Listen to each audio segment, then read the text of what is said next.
जय सच्चिदानंद। जय सच्चिदानंद। आज पर्यूषण का चौथा दिन है और सुबह का टॉपिक इस तरह से था कि आहार के संबंध में, भोजन के संबंध में, आहार के संबंध में जो गलतियां होती है उसके संबंध में प्रतिक्रमण था।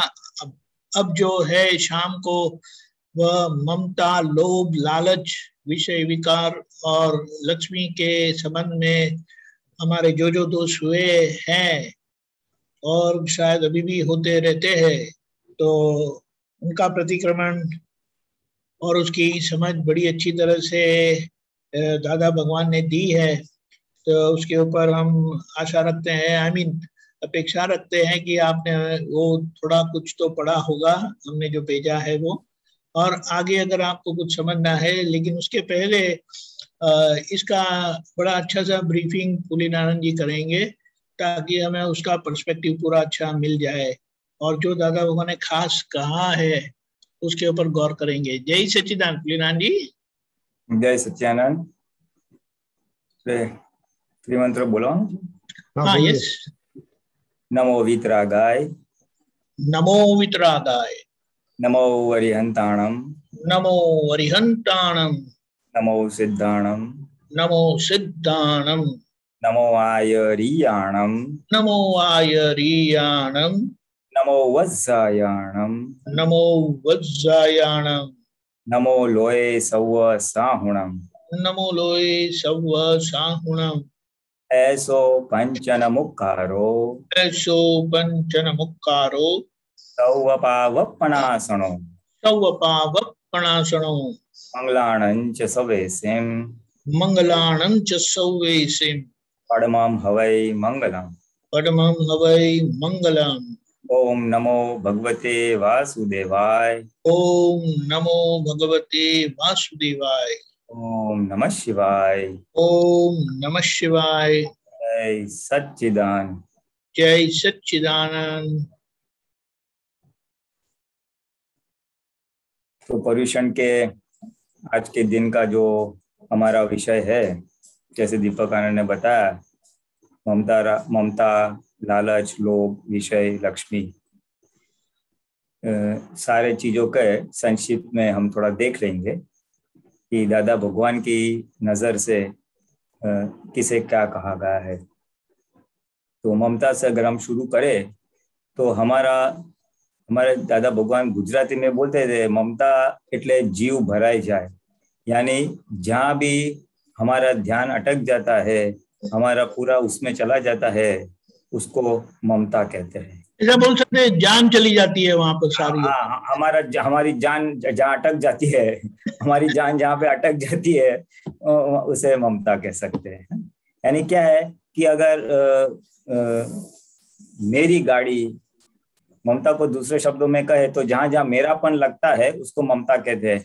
मेरी गाड़ी, मेरा मोबाइल, मेरा घर, मेरा कपड़ा, मेरा लड़का, मेरा हस्बैंड, मेरी वाइफ, जहां जहां मेरा मेरा मेरा होता है उसे हम ममता कहते हैं। यहाँ पे अटक जाते हैं हम।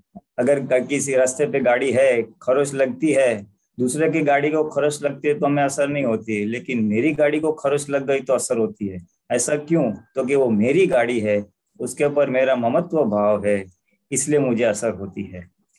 सो ममता की ये एक परिभाषा है जहाँ पे हम अटक जाते हैं, हमारे जीव उसमें आता है, और मेरापन जहाँ पे जिस जिस चीज को माना है। और अगर ये मेरापन निकल जाए, मेरा मेरा मेरा, अगर हम काल्पनिक तौर से भी सब निकाल दे तो जो शेष बचेगा वो हम खुद है, वो आत्मा है। दादा भगवान की डेफिनेशन थी, आई विदाउट माई, यानी पूरा माई निकल जाए तो उसको भगवान कहते हैं। वही हमारा दरअसल स्वरूप है। अभी इसके कारण क्या है तो दादाजी बताए, लालच। कोई भी चीज भुगतने की लालच, कोई सुख की लालच, कोई अपेक्षा की लालच, जहां जहां लालच रहेगी वहां वहां ममता रहेगी। ये एक बात है, इसके पर गौर करना तो आपको पता चलेगा कि ये लालच है, कुछ अपेक्षा है, तभी तो ममता टिकी हुई है। अगर लालच नहीं है तो ममता निकल जाएगी। ये इतनी अच्छी सरल भाषा में ममता का कारण बताया है, बहुत अद्भुत है, गौर करने जैसा है। तो क्या ममता नहीं रखनी है? तो दादा बोले रखनी है ना। तो दादा ने एक ममता की बाउंड्री दे दी है। तो ममता कितनी रख सकते हैं? तो कि जब हम नहीं रहते हैं, जब हमारा शरीर आयुष्य नहीं रहता है और जब खत्म हो जाता है, उतनी हम ममता रख सकते हैं। यानी जब हम मर जाते हैं तो शरीर नहीं रहेगा, तो हमारे बाउंड्री क्या है? शरीर तक सीमित। यानी हम शरीर की ममता रख सकते हैं, क्योंकि हमारे जाने के बाद उसका अस्तित्व नहीं रहेगा, तो ममता भी समाप्त हो जाएगी। तो बाहर क्या है? तो बाहर बाकी सारी वस्तुओं में, बाकी सारी व्यक्तियों में जो मेरापन है वो आउट ऑफ बाउंड्री होता है। मेरा घर, मेरा लड़का, मेरी वस्तु, मेरा मोबाइल, ये सब शरीर के बाद है। अगर हम चले जाएंगे तो वस्तु तो रहेगी, व्यक्ति तो रहेगा।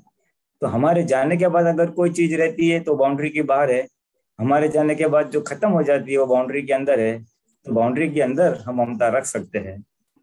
सरल भाषा में कहे तो हमारे शरीर तक की हम ममता रख सकते हैं। ये इतनी अलौकिक बातें कहीं शास्त्र में नहीं मिल सकती है कि ममता रखनी है तो ये अपने देह तक की, शरीर तक की रखो। ये ममता की एक बाउंड्री रखी है। और ममता खड़ी कहाँ होती है, उसका सिम्टम कहाँ है? तो अगर कहीं पे भी अगर क्लेश होता है, कोई भी कारण सर स्थूल या सूक्ष्म क्लेश होता है, तो समझना यहाँ पे ममता है, नहीं तो क्लेश नहीं होती। किसी ने कुछ नुकसान किया, लेकिन मेरी वस्तु का नुकसान किया तो क्लेश होगा, तो समझना यहाँ पे ममता है। लड़का पढ़ाई नहीं करता है, मेरा लड़का पढ़ाई नहीं करता है तो मुझे क्लेश होगा, तो समझना ममता है। लेकिन पड़ोस का लड़का नहीं पढ़ाई करता तो मुझे क्लेश नहीं उत्पन्न होता, तो समझना वहां पे ममता नहीं है। इतनी सूक्ष्म और सरल बात बताई है कि जहां जहां जहां क्लेश होता है, समझना वहां हमारा कोई ना कोई प्रकार से ममता या ममत्व भाव अवश्य है। तो ये तो संक्षिप्त में हो गया, ममता किसे कहते हैं, उसका कारण क्या है, कितनी रखनी है और उसके क्या चिन्ह है। और भी ममता है तो क्या करने का है? तो सभी में डिस्चार्ज है, सभी ले क्या है, तभी उसका उपाय क्या? तो सबसे पहला उपाय ये है समझ, सही समझ। सही समझ यानी क्या? कि अभी हम मोक्ष को जाने वाले हैं, तो हम साथ में क्या लेके जाने वाले हैं? क्या जिन चीजों पे हमने ममता रखी हुई है, व्यक्ति पे रखी है, वस्तु पे रखी है, क्या वो हमारे साथ आएंगे? ये अगर समझ हम रखेंगे तो हमारी कुछ हद की ममताएं छूट सकती है। उसका एक अच्छा उदाहरण देते हैं दादा भगवान। अगर हम म्यूजियम में जाते हैं, संग्रहालय में जाते हैं, तो वहां पे एंट्री में बोलते हैं आप सब जाओ, देखो, घूमो फिरो, लेकिन जब बाहर निकलो तो कुछ साथ में लेके आने का नहीं है। इसी तरह वो एक म्यूजियम का रूल्स होता है। तो इसी तरह हम संसार में आए, क्या लेके आए और क्या लेके जाने वाले हैं? कुछ लेके आए नहीं है, कुछ लेके जाने वाले नहीं। इधर ही खाए पिए, जो भी किया इधर ही समाप्त हो गया। ये अगर समझ रहे कि साथ में कुछ आने वाला नहीं है, तो समझ के हिसाब से हमारी कुछ हद की पकड़, हमारी कुछ हद की ममताएं कम हो सकती है, उसकी चिकनाहट कम हो सकती है। दूसरा उदाहरण है, जहां जहां विशेष मेरा मेरा है, वहां यह मेरा नहीं है, यह मेरा नहीं है, जिसको गुजराती में नोई मारी एक प्रयोग दादा भगवान ने बताया था। एक युवान लड़का था, 30-35 साल का होगा, उसके 3 बच्चे थे और उसकी बीवी गुजर गई। तो उसको इतना स्नेह था, 10-15 साल शायद शादी को हुए थे, और उसके बगैर उसको बिल्कुल चैन नहीं पड़ रहा था। मेरी बीवी मर गई, अब मैं कैसे जीऊंगा, मैं कैसे जीऊंगा, ये उसको इतना खा रहा था। दादा भगवान के पास आया, तब दादा ने बोला अगर 15 साल पहले वो मर जाती, शादी की वजह तेरे को कुछ असर होती, तो कि तभी असर नहीं होती। तो ये जो 15 साल शादी के बिताए, उसमें तूने मेरी वाइफ मेरी वाइफ मेरी वाइफ करके जो आंटे लगाए हैं, उसका ये परिणाम है कि आज वो चली गई और उसकी असर है। इसलिए दादा ने बोला नोई मारी नोई मारी नोई मारी बोलना, ये मेरी नहीं है, ऐसा तू अंदर उल्टा घुमाते रहना। तो उसने काफी समय तक ऐसा किया और बाद में बोला दादाजी ये सब मेरा अभी जो दुख था वो सब चला गया। यानी साइकोलॉजिकल इफेक्ट थी उसको, मेरी मेरी करके, वो नोई मारी करके, उस इफेक्ट से वो व्यक्ति मुक्त हुआ। तो ये भी एक प्रयोग है कि जहाँ पे हमें विशेष होता है मेरा मेरा, ये ऊंधे आंटे लगाने से हम उसके ऊपर की ममत्व से हम मुक्त हो सकते हैं। और बाकी जहाँ पे इतना विशेष नहीं है, संसार तो जीना है भाई, मेरे घर के मेरे परिवार लोग हैं, हस्बैंड वाइफ बच्चे बीवी अड़ोस पड़ोस है, तो उसके साथ क्या नोई मारू करके रहना? नहीं, मेरा बोलो लेकिन ड्रामेटिक बोलो, ममता रखो लेकिन सुपरफ्लुअस रखो। ऐसा दादा भगवान एक उपाय बताते हैं हम महात्माओं के लिए, जिनको मोक्ष जाना है, प्रकृति लेके आए हैं, प्रकृति के अंदर ममता बुनी हुई है, तो वो रातों रातों नहीं जाएगी, तो उसको हम सुपरफ्लुअस, हाँ भाई हाँ तू मेरा लड़का। दादा भगवान ने इतने सारे महात्माओं को प्रेम रखा, सब दिया, लेकिन सुपरफ्लुअस। दादा बोले मेरे साथ सेवा जो कर रहा है, अगर इतने सालों से किया है, कल चला जाएगा तो मुझे याद भी नहीं आएगा। ये उनकी अति उत्तम सुपरफ्लुअस ममता का एक उदाहरण था। यानी हर चीज करो, सुपरफ्लुअस रखो, हाँ तू मेरा लड़का, ये है वो है। बच्चों के साथ ममता रखो, सुपरफ्लुअस रखो। सुपरफ्लुअस का एक उदाहरण बहुत संक्षिप्त में दूंगा। अगर कोई नौकरी करती है लेडीज कोई साड़ी के दुकान में, तो वो ग्राहक आएंगे, कपड़े दिखाएंगे, साड़ी दिखाएंगे, फिर लिया तो ठीक है, नहीं लिया तो भी ठीक है, चले जाएंगे। सुबह दुकान खुलती है, आएंगी, शाम को दुकान बंद होती है, वो चली जाएगी। अभी दुकान में बहुत ग्राहकी हुई तो भी उसको फर्क नहीं पड़ता है, कम ग्राहकी हुई तो भी उसे फर्क नहीं पड़ता है, क्योंकि उसको तो पगार मिलता है उतने काम करने का, उतने घंटे काम करने का, तो उसको रहेगा भाई ग्राहक आए ले जाए वैसे। तो वो जो ममता है वो सुपरफ्लुअस है, आया तो भी ठीक और नहीं आया तो भी ठीक। ये तो एक छोटा सा उदाहरण है, बात थोड़ा मैं संक्षिप्त में कर रहा हूँ समय की मर्यादा को रखे हुए। सो हमें ममता रखनी है, ये मेरा घर मेरा टीपॉय सब भुगतो, लेकिन सुपरफ्लुअस अगर वो टूट फूट जाए तो असर ना हो, ऐसी एक समझ से, ऐसी एक जागृति से हम ममता रहते हुए भी ममता की असर से मुक्त होते जाएंगे। और आहिस्ते आहिस्ते जैसे जैसे जागृति बढ़ेगी, जैसे जैसे समझ बढ़ेगा, हम इस प्रकार की ममता से मुक्त हो सकते हैं। एक दादा भगवान का बहुत अच्छा एक वाक्य है, हमारा कुछ नहीं है, પોતાનું કંઈ નથી, खाली मानेलू છે, केवल हमने माना हुआ है कि ये मेरा है। इस पे बहुत गौर करने जैसा है। हम मानते हैं मेरा लड़का, मेरी बीवी, मेरा धनी, मेरा हस्बैंड, मेरा घर, वास्तव में हमारा कुछ नहीं है। अगर ये बात समझ में आए तो हमारी ममता की जो चिकनाहट है वो कम हो सकती है। और आगे आखिर में लास्ट में ममता के बारे में कहूंगा। दादा भगवान कहते हैं कि संसार में कोई चीज हमें हरकत करती नहीं है। ये दुनिया की देखो आप, कोई चीज हरकत नहीं करती, हमारी ममता है ना तो ही हमें हरकत करती है, वरना हमारे कोई चीज हरकत करती नहीं है। अब ममता के बारे में हम यहाँ पे थोड़ा विराम लूंगा। दूसरा जो टॉपिक है वो लालच है। लालच को दादा ने क्या कहा, सुखों भुगतने की जो एक वृत्ति रहती है, भौतिक सुखों भुगतने की एक वृत्ति रहती है, उसे लालच कहते हैं। 5 इंद्रियों के सुखों की लालच, अब्रह्मचर्य विषय विकार की सुखों की भुगतने की लालच, उसको लालच रहती है। लालच यानी दिन रात उसको सतत ऐसे ही विचार आते हैं, कहाँ से सुख भोगतू, कहाँ से सुख भोगतू, कहाँ से खाऊं, कहाँ से मजा करूं, कहाँ पे मजा आएगा। ये लालचू कहते हैं इसे। ये एकदम नहीं होते, लेकिन कुछ कुछ ये एक्सट्रीम केसेस हो जाते हैं, उसको लालच कहते हैं। लालचू तो बहुत खराब, उसको एक जानवर से भी हीन वृत्ति है उसकी, कि बस जहां देखो तहाँ लालच लालच लालच।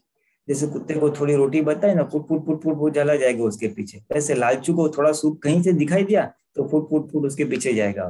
उसका खुद का फायदा हो रहा है, नुकसान हो रहा है, कुछ देखेगा नहीं। एक एक्सट्रीम केस में तो दादा ने एग्जाम्पल दिया था कि विषय के लिए तो उसकी वाइफ उसको उठक बैठक कराती थी, शाश्वत दंडवत प्रणाम, तभी उसको स्पर्श करने देता था। तो ये लालच इतनी बुरी चीज है, सब करेगा लेकिन वो भुगतेगा, यानी हीन हो जाता है इंसान, उसको वो लालच कहते हैं। तो लालच की एक बहुत ही हीन दशा है, लालच नहीं होनी चाहिए। और जो हार्डकोर लालचू है, हम तो इतने नहीं है, उसको तो उद्धार होना भी बहुत मुश्किल है, उसके तो बाहर निकलना भी मुश्किल है, उसको तो ज्ञान भी पचे नहीं, दादा बोलते हैं। बहुत खराब यानी दयाजनक परिस्थिति है। तो जिसके पास अगर लालच है तो लालच को निकालने के लिए एक तो दृढ़ निश्चय करना पड़ेगा कि मुझे लालच से मुक्त होना है। उसके बाद उसको शक्तियां मांगनी पड़ेगी कि मैं लालच न रहूं। फिर तीसरी बात, जहां जहां पे जो जो चीज उसको फंसा देती है या लालच के लपेट में ले लेती है, एक आध साल के लिए उसको उन चीजों से दूर रहना है और ऐसे व्यक्तियों से भी दूर रहना है जो उसको शायद लपेट में ले ले। ये उसके उपाय बताए हैं, तो कहीं पे जाके ज्ञानी की कृपा उतरे और उस लालच से वो इंसान मुक्त हो सकता है। तो लालच के ऊपर मैं इतना ही कहूँगा। आगे आता है लोभ। लोभ की बड़ी अच्छी व्याख्या दादा भगवान ने दी हुई है कि कोई भी प्रिय वस्तु है जो उसको बहुत प्रिय है, पसंदीदा है, उसके तान में रहना, उसकी मस्ती में रहना, उसे लोभ कहते हैं। अभी वो इतनी मस्ती होती है कि अगर उसको मिल भी जाए फिर भी उसको संतोष नहीं होता है, मिलने पर भी संतोष नहीं होता है, और ज्यादा मिले, अधिक मिले, ऐसी अंदर वृत्ति रहती है। इसे लोभ कहते हैं। सामान्य तौर से हम लोभ किसे कहते हैं कि जो पैसे वो जमा करता है, पैसे वापर नहीं सकता है, उसे हम लोभ या लोभी कहते हैं। सो उसको पैसे मिले ना तो भी संतोष नहीं होगा, और कैसे मिले और कैसे मिले, ऐसा रहेगा। और एक दूसरी एक खासियत क्या है लोभ की, वो कम होने नहीं देगा। मेरा जो पैसा है वो कम नहीं होना चाहिए, है ना। सो मिले, ज्यादा मिले और कम ना हो, ये लोभ की पूरी एक परिभाषा थी। अभी लोभ केवल लक्ष्मी का नहीं होता है, लोभ दूसरी चीजों का भी हो सकता है। फॉर एग्जाम्पल, मान का भी लोभ हो सकता है। मुझे मान कहाँ से मिले, ज्यादा कहाँ से मिले। मैंने अगर कोई दान किया है और मेरी वाह हो तो लगे चलो और दान करते हैं, कोई समाज सेवा करता है तो मैं और करूँ, मेरी और भी वाह होगी ना। मेरे में कोई टैलेंट है, कुछ खासियत है, तो और लोगों ने तारीफ की ये बहुत अच्छा है तो मैं और करूँगा, और ये करता ही रहूंगा ताकि मुझे तारीफ मिले। दादा भगवान बोलते थे कि मुझे मान मिलता था ना, इसलिए मैं लोगों का काम करता था। उनमें लोभ तो नहीं था, लेकिन ये एग्जाम्पल है कि लोभ केवल लक्ष्मी का नहीं, मान का भी हो सकता है, किसी और वस्तु का भी हो सकता है। किसी को लोभ होता है तो वो बस इकट्ठे करते जाएंगे। देखो आमतौर पे घरों में रहता है, जूनी चीज, कोई नई चीज आई ना, नया चादर आया, नया कोई दूसरा वस्तु आया, तो जूनी चीज जल्दी निकालेंगे नहीं, वो रखेंगे, अभी काम में आएगा, रखो ना काम में आएगा। तो वो जो संग्रह करने की वृत्ति है वो भी लोभ में जाएगा। सो खाली लक्ष्मी नहीं, हर एक प्रकार से लोभ की वृत्ति काम करती है। और चार कषायों में क्रोध मान माया लोभ, लोभ को आखिर में है, तो जाता भी सबसे आखिर में जाता है। तो ये समझने के लिए कि लोभ यानी इकट्ठा करना, मिले तो भी संतोष नहीं और कम ना हो, ऐसी वृत्ति रहती है, उसकी वृत्ति उसी में रहती है। और यहाँ पे अगर लोभ और लालच में थोड़ी तफावत दादाजी ने बताई है। लोभ ही होता है ना और लालचू होता है। तो लोभी को क्या है कि केवल एक वस्तु में लोभ रहता है, कि लक्ष्मी का है, विषय का है, बहुत लोभ रहता है। लालचू को तो हर एक चीज का लोभ रहता है, पांचों इंद्रियों का सुख भुगतने की उसकी जो वृत्ति रहती है, तो लालचू की ऐसी हीन दशा होती है। लोभी तो शायद कभी छूटे, मानो धंधे में नुकसान आया ना तो उसका लोभ टूट भी सकता है और बोले अभी चलो पैसा नहीं जमा करने का है, अच्छा तरह से रखो। लालचू आदमी को छूटने का बहुत मुश्किल काम है, जल्दी उसकी वृत्ति उसमें से निकल नहीं जाएगी। लालचू क्या है, अगर सत्संग में आया भी है ना, दादाजी का बैठा रहेगा, हाँ दादाजी बहुत बढ़िया बहुत बढ़िया, लेकिन उसकी नजर कहाँ पे रहेगी, फलाने फलाने भाई आएंगे, बस उसकी गाड़ी से मैं लौट के वक्त मैं चला जाऊंगा, मेरा पैसा बच जाएगा। वो वृत्ति उसकी उसी में रहती है। तो ये एक प्रकार है। लोभी में लोभ को जागृत रहता है कि कैसे पैसा कम ना हो। लालचू तो जागृति नहीं रहती है, बेभान बिल्कुल बस जही लोग कहीं ना कहीं से सुख भुगतना, फिर उसका नुकसान हो, उसका अपमान हो, कुछ भी उसकी पड़ी में, वो भी ऐसा नहीं होता है। उसको एक लेवल से ज्यादा गया तो अटक जाएगा। वो भी एक जागृत होता है, उसको एक नियम होता है, इससे ज्यादा नहीं। लालचू का कोई नियम ही नहीं होता है। सो ये थोड़ा संक्षिप्त में एक लोभी और लालची प्रकृति का भेद है। आगे जाके जो आज का हमारा विषय है वो है विषय, यानी अब्रह्मचर्य के ऊपर भी आज का एक टॉपिक है।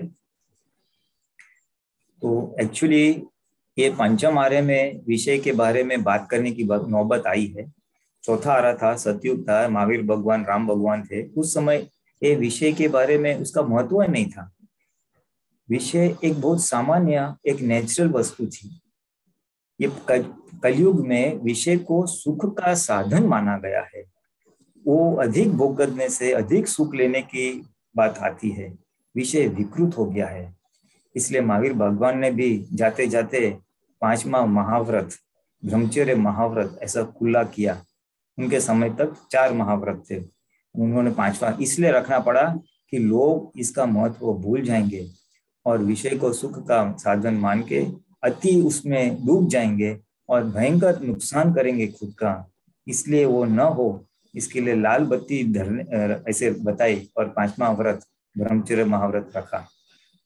तो इस काल में हम देखते हैं कि हम एक अखबार खोलेंगे, टीवी देखेंगे, बाहर जाएंगे, तो विषय का इतना वो फैला हुआ है, सुख का साधन, और उसको इतनी विकृति हो गई है कि एक सामान्य जीवन में तो नुकसान है और मोक्ष मार्ग में तो भी नुकसान है।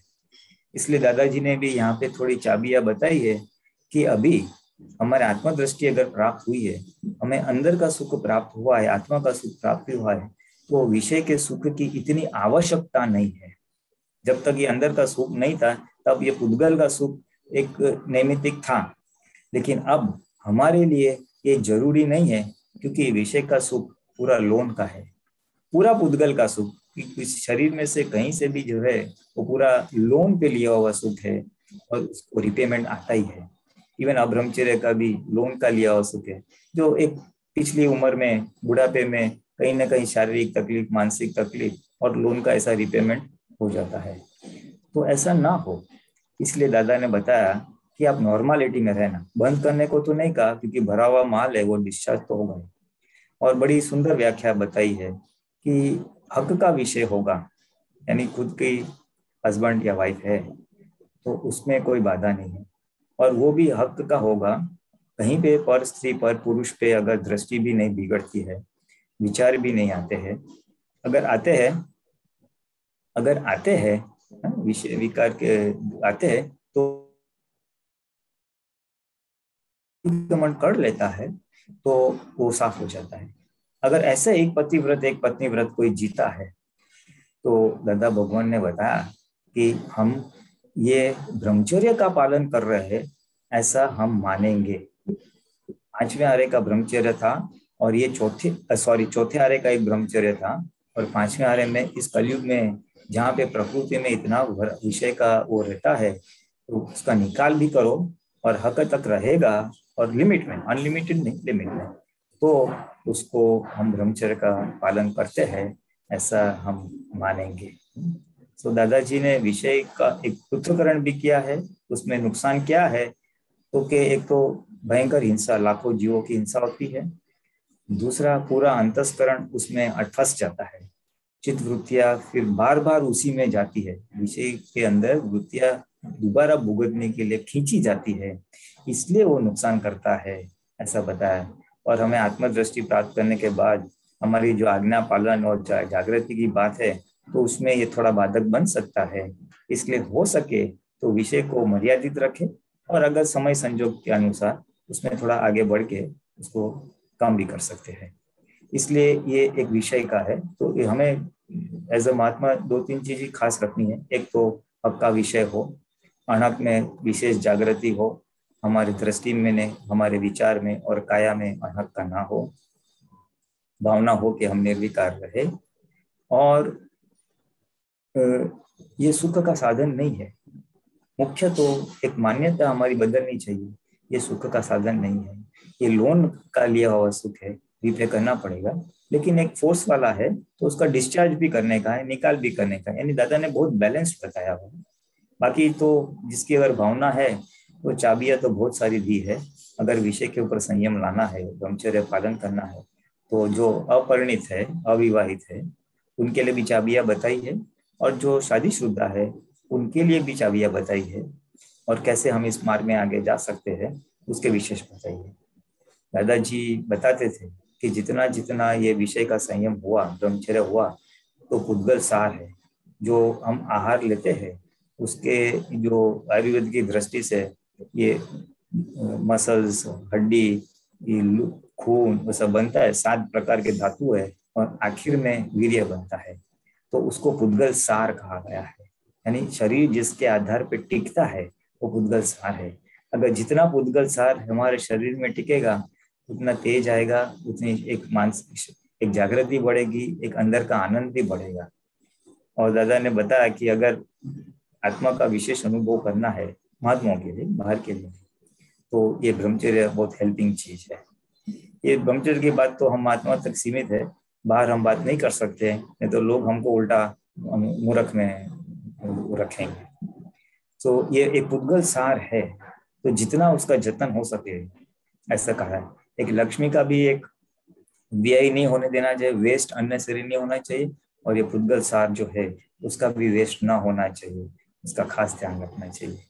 हमें आत्मदृष्टि प्राप्त हुई है, हम क्षण क्षण जागृत हुए हैं, प्रकृति से भिन्न हुए हैं, तो उसको समय सार कहा है। ये आत्म जागृति को समय सार कहा है, और उसके साथ में अगर ये पुद्गल सार भी जुड़ जाए तो एक बहुत ही आनंद का, एक आत्मा के एक विशेष अनुभव का लाभ मिल सकता है। ऐसा दादा भगवान ने थोड़ा समय बताया हुआ है। ये तो हो गया विषय विकार के बारे में। और आखिर का जो आज का विषय है उससे मैं लक्ष्मी का जो बात है, लक्ष्मी, तो दादाजी ने फंडामेंटल चीज बताई कि लक्ष्मी पुण्य से आती है, मेहनत से नहीं आती है, ना बुद्धि से आती है। सामान्य तौर से व्यवहार में ऐसे प्रचलित मान्यता है, मेहनत तो करनी पड़ेगी तभी तो पैसे मिलेंगे, एक है, और ये तो बहुत बुद्धिशाली है इसलिए पैसे।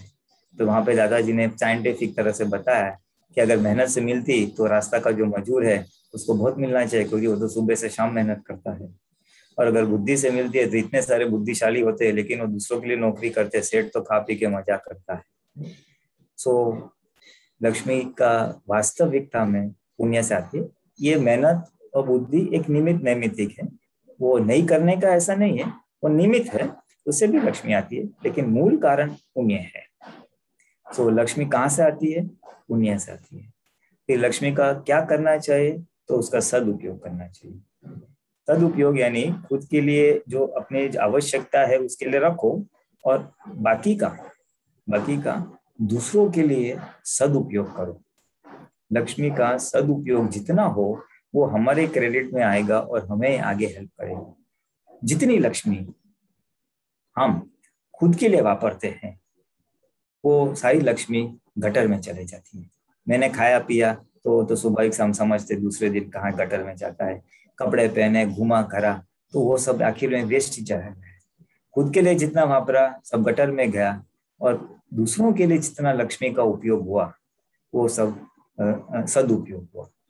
सो दादाजी ने बताया परोपकार में करना, दूसरों की सहायता में करना, और फिर उसमें ग्रॉस लेवल पे 4 प्रकार के दान बताए हैं।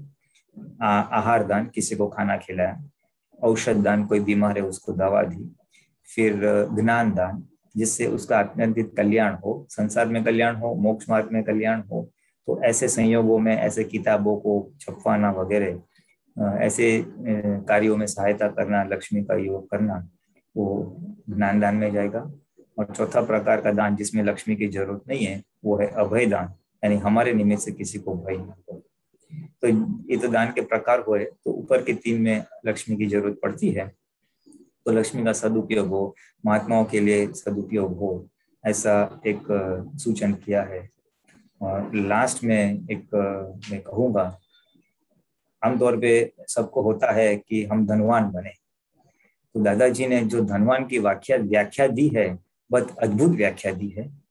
दादाजी ने बताया है कि जिसके पास धन इतना हो, न अधिक हो न कम भी हो, गुजराती में न भीड़ न भराव, यानी लक्ष्मी की शॉर्टेज भी ना हो, अपना जो व्यवहार है अच्छी तरह से चले, और एक्सेस भी ना हो, क्योंकि एक्सेस होगा तो फिर को कैसे संभालू, कहाँ रखू, उसका ब्याज आएगा, उसका ब्याज आएगा, उसमें वृत्ति आ जाती है। सो न शॉर्टेज, न भीड़, न भराव, न एक्सेस। तो जिसको ये न भीड़ न भराव, उसको हम धनवान कहते हैं। बड़ी अच्छी व्याख्या है, इस पे गौर करने जैसा है। अभी समय की मर्यादा है, इसलिए मैं यहाँ पे जरा आगे नहीं जाऊंगा। अगर फ्लो होता है ना, हमारा व्यवहार फ्लो होता है, लक्ष्मी आती है जाती है, और एक बहुत बड़ी बात है, लक्ष्मी आते समय भी शांति आनी चाहिए, लक्ष्मी वापरते समय भी शांति होनी चाहिए। अगर जिसको ये शांति है ना, तो वो बहुत ही पुण्यशाली है। और दादा भगवान ने पूरा जीवन उनका व्यक्तिगत भी इसी सिद्धांत पे जिए हुए है, और हमें एक प्रेरणा का स्रोत मिलता है। अभी मैं यहाँ पे विराम लूंगा, ये पांचों टॉपिक को लाइटली टचअप किए, अभी आगे बहुत अच्छे नारायण जी, बड़ा अच्छा सा कवर किया है। प्रश्न लेंगे हम मनीषा बहन, और कीप इट शॉर्ट तो ज्यादा ले पाएंगे हम। मनीषा बहन। जय सच्चिदानंद कुलीनान जी, कोटि कोटि प्रणाम। अभी ध्येय तो मोक्ष का है और ममता बहुत भरी है, वो भी समझ में आ रही है, और वो सुपरफ्लुअस नहीं है। जहां जाते हैं ना, वहां ममता खड़ी हो जाती है, क्योंकि ममता अंदर पड़ी है। वहां थे तो बच्चों में, ग्रैंड चिल्ड्रन में, यहाँ है तो मम्मी भाई भाभी। तो ऐसे ममता को फिर सुपरफ्लुअस कैसे बनाए उसको? हाँ, ममता को सुपरफ्लुअस, ये जो है ना, एक जागृत महात्मा के लिए समझ ही एक सहारा है। यानी बात को समझना कि ये ममता बाधक है, ये ममता प्रकृति में बुनी हुई डिस्चार्ज एक वो है, एक कर्म है। ये दो समझ के आधार पे उसके ऊपर यथा योग्य पुरुषार्थ कर सकते हैं। यानी ये जो मेरा मेरा है, वो नोय मेरा नहीं है, ऐसा एक ऊंधे आटा जिसको बोला है वो लगाना है। इसका रूट कॉज अगर हम देखें ना, तो हमने पिछले अवतार में इन चीजों में सुख का आरोपण किया हुआ है कि मेरा लड़कों को बड़ा करने में मजा आएगा, और लड़कों को पोता पोती को भी उसके साथ खेलने में मजा आएगा, मैं उनको उनके साथ खेलूंगी, उनका ध्यान रखूंगी, तो वो मेरा ध्यान रखेंगे। ऐसी अंदर एक सूक्ष्म इच्छा भी होती है, एक लालच होती है। हर एक क्रिया के पीछे एक सुख की मान्यता हम लेके आए हैं। बच्चों में सुख की मान्यता थी, इसलिए बच्चे हैं, हमने बच्चों को बड़ा किया ताकि वो हमारा ध्यान रखें। फिर बच्चे बड़े हो गए तो अभी उनको हमारे साथ बिताने का समय नहीं है, तो अभी एक वैक्यूम हो जाता, अभी मैं क्या करूं, जिंदगी तो बच्चों को और हस्बैंड को, सबको, परिवार को संभालने में गई, अभी सब अपने अपनी दुनिया में चले गए, तो अब मैं क्या करूं। इसलिए बच्चों को फिर ध्यान रखते हैं। तो कहीं ना कहीं पे जो हूँ जी, तो अगर ये बात को हम ज्ञान से समझ ले कि ऐसी ऐसी अंदर मेरी वृत्तियां है, ऐसे ऐसे सुख का आरोपण फाइल नंबर 1 लेके आई है, तो उसके इस समझ को रिवर्स करने से, उल्टा करने से, ये लाई हुई समझ की असर जो है वो कम हो जाएगी। तो ये करने से ममता की जो चिकनाहट है वो कम हो जाएगी। ममता रहेगी लेकिन सुपरफ्लुअस रहेगी। तो समझ सही कर से और अपनी अंदर समझ को सही समझ, ज्ञानी की समझ के अनुसार उल्टा करने से ये हमें सुपरफ्लुअस, ममता को सुपरफ्लुअस करने में सहायता हो सकता है।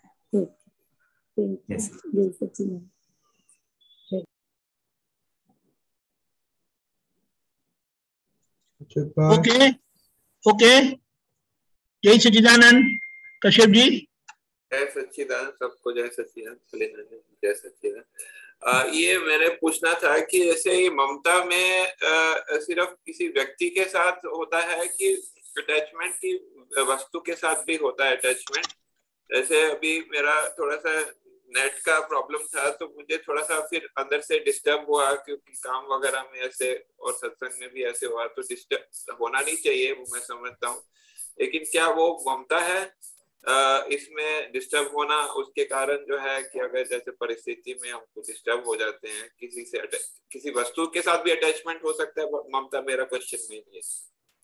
हाँ, ममता वस्तु के साथ और व्यक्ति के साथ, दोनों के साथ, इवन संजोग के साथ भी ममता व्यक्त के कह सकते हैं। जहां जहां मेरा मेरा आया ना, तो सब जगह पे ममता है। इसमें व्यक्ति भी आता है और वस्तु भी आती है, दोनों आते हैं, डेफिनेटली दोनों आते हैं, डेफिनेटली दोनों आते हैं।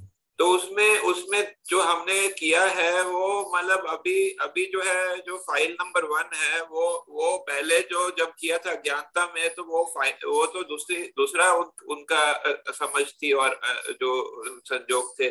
तो वो मिस्टेक जो है, मतलब क्या बोलना चाहिए फाइल 1 को जो है, जब समझाने के लिए कि भाई मिस्टेक तुम्हारी है, कि कैसे बात ऐसे थोड़ा डील करने के लिए मैं थोड़ा पूछना चाह रहा हूँ, कैसे थोड़ा सा लैंग्वेज यूज करते हैं।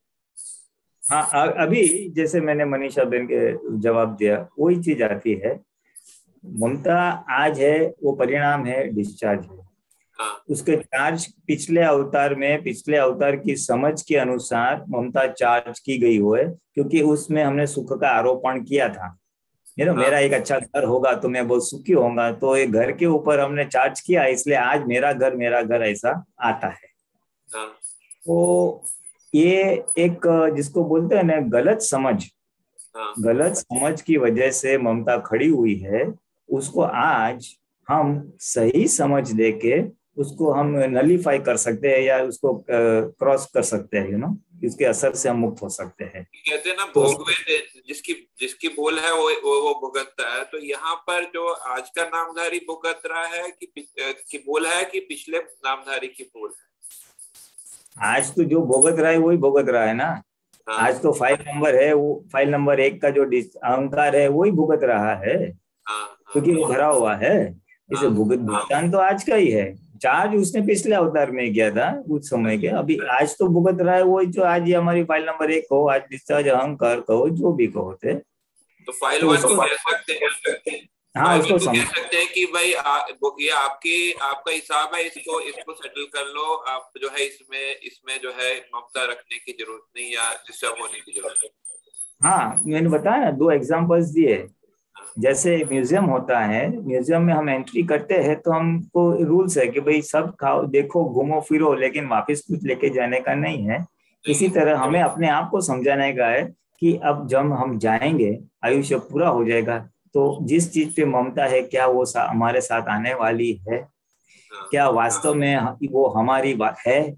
हम मानते हैं ये मेरा वाइफ, मेरा लड़का, मेरा पार्टनर, मेरा फ्रेंड, मेरा घर, लेकिन जब पाप का उदय आता है ना, तो सब बिखर जाता है, कोई साथ में रहता नहीं है। ये तो एक मान्यता है कि ये सब मेरे है, वास्तविक में कोई किसी का है ही नहीं। एक कर्म का हिसाब है, एक कर्म का ऋणानुबंध है जिससे एसोसिएट हुए हैं।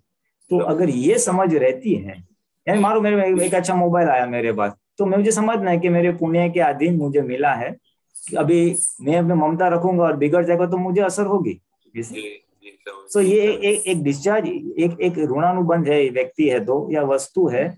ये अगर सही समझ, साथ में कुछ आने वाला नहीं है और वास्तव में ये सुख का साधन नहीं है, ऐसी प्रकार की समझ अपने आप को फाइल नंबर 1 को देते देते लाई हुई ममता की चिकनाहट हम कम कर सकते हैं। ममता रहेगी, सुपरफ्लुअस रहेगी, हमें असर नहीं होगी और डिस्चार्ज भी हो जाएगी। मैं एक दीपक आनंद जी, आपको बहुत धन्यवाद देना चाहता हूँ। आपने बहुत अच्छा ये प्रेजेंट किया। ठीक है, जय सच्चिदानंद। जय सच्चिदानंद। जय सच्चिदानंद पुलिनानंद जी। जय सच्चिदानंद दीपक आनंद जी। पुलिनानंद जी, हमें जो ये खाने के प्रति जो लालच है, आहार के प्रति, वो अभी हमारे मोक्ष मार्ग में कितनी बाधक है? और दूसरी जो हम ये बोलते हैं ना कि हमें अभी कोई भी विनाशी चीज खपती नहीं है, तो फिर ये लालच हमारी ये हो जाएगी, ये बोलने से, ये रोज भावना करते हैं हम। हाँ, डेफिनेटली। देखो, कोई विनाशी चीज खपती नहीं है ना, ये तो एक हमारी दृढ़ भावना होनी चाहिए। वो क्या करेगी, जो हमारी उल्टी मान्यता लेके आए है, भौतिक चीजों में, भौतिक वस्तुओं में सुख का आरोपण, वो हम लेके आए, इसलिए डिस्चार्ज में तो रहेगा। ये भोग तो, ये खाओ पियो मजा करो, ये रहेगा डिस्चार्ज में। लेकिन आज हम अभिप्राय बदल रहे हैं, आज हम अभिप्राय उल्टा कर रहे हैं। ये दादा भगवान का बहुत बढ़िया साइंस था मोक्ष मार्ग में, उन्होंने भी यही किया था, अभिप्राय को रिवर्स कर दो, इसमें सुख नहीं है या ये नहीं होना चाहिए, विनाशी चीज नहीं खपती है मुझे। तो अभिप्राय खींचने से क्या हो गया, डिस्चार्ज में से उसकी जो तीव्रता है वो आहिस्ता आहिस्ता कम होते होते फिर एक दिन एग्जॉस्ट हो जाएगी। ये विनाशी, ये बहुत ही मास्टर की है master key, not very easy to implement, कि आज ये दुनिया की कोई भी विनाशी चीज मुझे खपती नहीं है। जितनी जितनी समझ होगी उतना हेल्प करेगा। और दूसरी बात क्या है कि हम महात्मा जितना जितना आज्ञा पालन के उसके आधार पे हमारे भीतर का सुख बढ़ेगा, जितना जितना अंदर का आनंद निराकुलता बढ़ेगी, वैसे वैसे बाहर के सुख, विनाशी सुख की जो हमारी वो रहती है वृत्ति, इसमें से सुख मिले वो कम होते जाएगी। जैसे बोले चाय पीते पीते अगर जलेबी खा लो तो फिर चाय फीकी हो जाएगी। भौतिक सुख सब है, मेरे पास भी भौतिक सुख सब थे। जब मैं छोटा था, इंजीनियर था, पढ़ाई था, बॉम्बे था, खाना पीना मौज शौक, लेकिन जब दादा मिले और दादा का आत्मज्ञान और सुख मिला तो बाकी के सुख सब फीके हो गए, फीके लगने लगे। तो इस तरह से हमारे पुरुषार्थ के बदौलत हमारे अंदर का सुख बढ़ेगा, निराकुल बढ़ेगी, तो बाहर के सुख फीके हो जाएंगे। तो विनाशी चीज नहीं खपती है, वो भाग जरा फास्ट हो जाएगा। करेक्ट। और उसके पहले आपने क्या बोला, आहार का, आहार में आपने क्या पूछा? जो ये खाने के प्रति भी जो लालच होती है ना, कहीं कहीं अभी समझो जैसे ये आम का सीजन आ गया, तो अगर कहीं शादी हो तो कैसे आम हो का रस हो तो ऐसा कि भाई चलो एक दो वाटी और खा लेते हैं, चलो ये एक तरह की लालच ही हो गई ना। नहीं, हाँ, ये क्या है, ये क्या है, ये स्वादेंद्रिय है, उसमें से हमने सुख का आरोपण किया है, इसलिए वहां से सुख लेने की वृत्ति एक नॉर्मल इंसान में रहती है। इस काल में मेरा एक अनुभव, एक साधारण एक निरीक्षण है कि स्वादेंद्रिय और चक्षु इंद्रिय यानी आंख और जबान, यहाँ से सुख लेने की वृत्ति मैक्सिमम रहती है। आज पिक्चर जाएंगे, नाटक जाएंगे, घूमने जाएंगे, और या तो ये खाएंगे वो खाएंगे, तो ये दो इंद्रियों से सुख की मान्यता विशेष होने के वजह से इसमें से सुख हम लेने की वृत्तियां रहती है। तो आपने बोला बराबर है कि आम सीजन में रहता है कि चलो ये पसंदीदा वस्तु है, भाई आम की सीजन, अदरवाइज ऑल्सो भी कोई भी पसंदीदा चीज आती है तो हमको उसको भुगतने रहता ही है। तो ये तो दादा ने बोला ये तो रहेगा, ये डिस्चार्ज है, रहेगा, और इसको सही समझ और उंधे आटे से धीमे धीमे धीमे वो सातवीं कलम बोलने से धीमे धीमे धीमे वो हम अभिप्राय उसमें से खींच लेंगे, तो फिर वो गिर जाएगा, एग्जॉस्ट होके गिर जाएगा। और उसको खत्म भी करना है, साइंटिफिक तरह से कर सकता है, समय की मर्यादा इसलिए मैं जरा ज्यादा डिटेल में नहीं जाता हूँ, लेकिन उसका भी एक है साइंस कि हम कैसे ये शरीर का जो जबान का लुब्धपणु है, आपने बोला ना ये खाने की इच्छा होती है उसमें से सुख, उसके ऊपर कैसे वैज्ञानिक प्रयोग करके हम उसको समझ और वैज्ञानिक प्रयोग से उसमें से हम मुक्त हो सकते हैं। लेकिन वो डिटेल फिर कभी लेंगे, अभी थोड़ा समय की मर्यादा है। जय सच्चिदानंद। जय सच्चिदानंद काजल बहन। जय सच्चिदानंद दीपक आनंद जी, पुलिनानंद जी। जय सच्चिदानंद। એવી વાત હમણાં કરી ને કે લક્ષ્મીની વાત કરી કે લક્ષ્મીમાં ભીડ નહીં અને ભીડ નહીં और भरावा भी नहीं, ऐसी लक्ष्मी आए तो अच्छा है, ऐसी तुमने बात कर ली ना हमने, तो ये इस काल में ऐसा हो सकता है किसी के पास ऐसी लक्ष्मी हो, भीड़ भी न हो, ऐसा हो सकता है इस काल में? हाँ हाँ, हो सकता है ना, हो सकता है, क्यों नहीं। ये देखो, ज्ञानी पुरुष के पास से हमें सही समझ प्राप्त होती है तो आज उसका अभिप्राय बदली हो सकता है कि मुझे बहुत जमा नहीं करना है, इकट्ठा बहुत नहीं करना है, जितना आया है उतना उसका सदुपयोग करना है। तो भराव यानी एक्यूमुलेशन यानी जमा करना, वो वाला भाग तो डेफिनेटली सही समझ के साथ वो थोड़ा थोड़ा हो सकता है। और भीड़ वाला जो भाग है वो तो अभी पुण्य के अधीन है, कितनी लक्ष्मी आएगी, कब आएगी, कैसे आएगी, उसमें थोड़ा पुण्य का योग भी बहुत काम करेगा।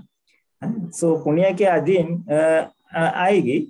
और नॉर्मलिटी अगर में आती है तो हमें दुखी होने का कारण नहीं है। दूसरों के साथ अगर कंपेयर करते हैं तो हमें लगा कि हमें पास कम है, लेकिन हमारा शरीर और व्यवहार अगर अच्छी तरह से चलता है, दादा बोले दो खाने को मिलता है, शरीर टिकाने को मिलता है, तो तू फिर तुझे इनफ है। लेकिन दूसरों के साथ कंपैरिजन में आज तो समाज है, समाज में लोग बोलेंगे तो थोड़ी उसकी असर होती है कंपैरिजन की।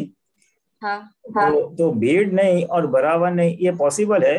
हमें क्या है, भीड़ तो नहीं होती है, नॉर्मली एक ऑन एन एवरेज सबको एक रीजनेबल लक्ष्मी मिल जाती है जीवन गुजारने के लिए, लेकिन वो जो भरा वाला भाग है उस पे हम थोड़ा जागृत रह के हो सके उतना देख सकते हैं। इट्स पॉसिबल, अगर नक्की करे तो इट्स पॉसिबल। अभी है ही और ऐसे हम नहीं बोल सकते, बट सही समझ अगर समझ हमारी परिवर्तन होती है तो हेल्पिंग है। मेरे मेरे मेरे को पहले भी ऐसा सत्संग में सुनने को आया था, और आज आपने भी ऐसा बताया।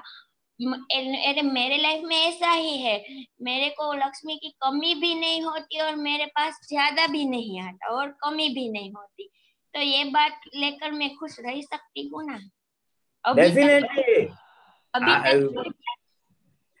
अभी तक लगता है कि काम है दूसरों का देखते हैं, लेकिन अभी आप समझ लो कि दादा भगवान की नजर में, दादा भगवान की व्याख्या के अनुसार आप धनवान हो, क्योंकि आपको भीड़ भी देखो। एक बहुत छोटा सा एग्जांपल देता हूँ। ये लक्ष्मी का एक नियम है, वो बहती है, वो कहीं भी अटकती नहीं है।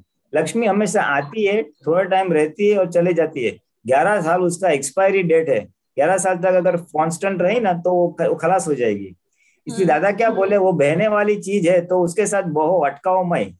तो आपको अच्छा है कि आपके पास आती है और बहती भी है, ज्यादा भीड़ भी नहीं, भरा हुआ नहीं, तो आप अपने आप को बहुत ही धनवान समझना। दादा भगवान की दृष्टि है आप धनवान हो, क्योंकि ज्यादा रहेगी तो उसको संभालने की चिंता रहती है, तो वो चिंता भी नहीं है। और मेरा जीवन चलेगा कि नहीं उसकी भी चिंता नहीं है, क्योंकि उतना तो मिल ही जाता है। सो आप लक्ष्मी के बारे में निश्चिंत हो और ज्ञानी की दृष्टि में आप धनवान हो। सो अपने आप को बहुत ही पुण्यशाली मानना है, वेरी फॉर्चुनेट ऐसा समझना। मुझे यही बात कहनी थी कि इस काल में मेरी जी जैसे कि मेरी जी पोजीशन है इसमें ऐसा ही है, ये हो सकता है, यही मेरा प्रश्न था। हाँ, तो ले आपने, आपके पास है और आप पूछ रहे हैं कि ऐसा हो सकता है। आपके एग्जाम्पल ही, आप खुद एक उदाहरण हो। मैंने મારું જ ઉદાહરણ છે, પણ મને તો એ મારું ઉદાહરણ ઉપર જ મારે તમારી આગળ વધારે सिक्को मारવો तो એમને मोहर लगानी थी कि ये बात सही है कि नहीं। 100% 100% सही है। अपने आप को बहुत भाग्यशाली और धनवान जरूर मानो। और मैं कहता हूँ दूसरी एक बात शॉर्ट में कि ये लक्ष्मी के बारे में ना, अभी आप निश्चिंत हो गए, भीड़ नहीं, भरा हुआ नहीं, तो मुझे विचार ही नहीं आएंगे। तो अभी आपकी वृत्तियां ये पुरुषार्थ में लगा दो, आत्म सुख बढ़ाने में, आत्म जागृति बढ़ाने में लगा दो। और जैसे जैसे आपकी जागृति बढ़ते जाएगी, दादा की भाषा में अपनी डिग्रियां बढ़ती है, 356 की और 360 की ओर जाती है ना, तो जैसे जैसे आत्मा की डिग्रियां बढ़ती है ना, तो व्यवहार भी अपने आप अच्छा हो जाएगा। व्यवहार की उन्नति, जिसको प्रॉस्पेरिटी बोलते हैं ना, वो अपने आप हो जाएगी। सो लक्ष्मी हो या ना हो, रिलेटिव आपका बहुत बढ़िया चलेगा। ओके, जय सच्चिदानंद। जय सच्चिदानंद। कांतियानंद जी वहीं पर है? हाँ, इज कमिंग। या जय सच्चिदानंद। आगे का सत्संग और आगे के जो शाम को सामायिक करने वाले हैं यही विषयों पर, तो उसकी समझ हमें देंगे कांति आनंद जी, और किसी और के प्रश्न है तो वह भी ले लेंगे। जय सच्चिदानंद।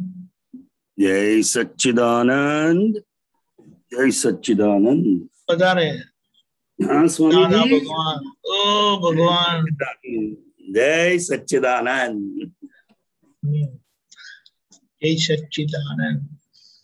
जय सच्चिदानंद। तो आज का सामायिक का विषय यह है, ममता, लोभ, लालच, विषय विकार और लक्ष्मी जी के संबंध में जो हमारी कमजोरियां हैं, जो अभी भी है और वह हमें ज्ञान में प्रगति करने नहीं देती, तो उसके संबंध का सामायिक प्रतिक्रमण का आयोजन किया है। तो आप थोड़ी समझ दे, तब तक प्रश्न आएगा तो हम प्रश्न लेंगे।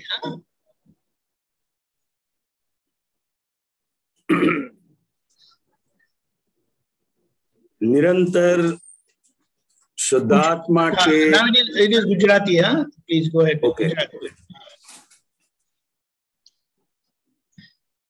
निरंतर હું શુદ્ધાત્મા છું એ પદમાં રહી અને ફાઇલ નંબર 1 ને નિહાળ્યા કરવી એ આપણા બધા જ મહાત્માઓ માટે એક ઉત્કૃષ્ટ અને ઉત્તમ સામાયિક છે. ફાઇલ એ એક એવો શબ્દ છે અને વિશેષ કરીને ચોથી આજ્ઞાની અંદર એ મુકાયેલો છે. ફાઇલ શબ્દ ઇટસેલ્ફ આપણને મમતાથી મુક્ત કરે છે.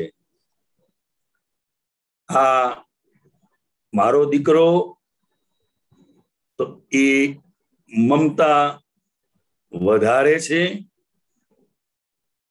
અને આ ફાઇલ છે એ ફાઇલ ની એક સમજ અને એક જાગૃતિ એ આપણને મમતામાંથી મુક્ત કરે છે. અને લાલચ તો વ્યક્તિને ઘણા બધા પ્રકારની લાલચ અંદર રહેલી હોય અને એ ફાઇલ નંબર 1 ની અંદર આ વસ્તુ પડેલી જ હોય, પણ આપણને એ ખબર પડે કે હજુ મને લાલચો રહેલી છે,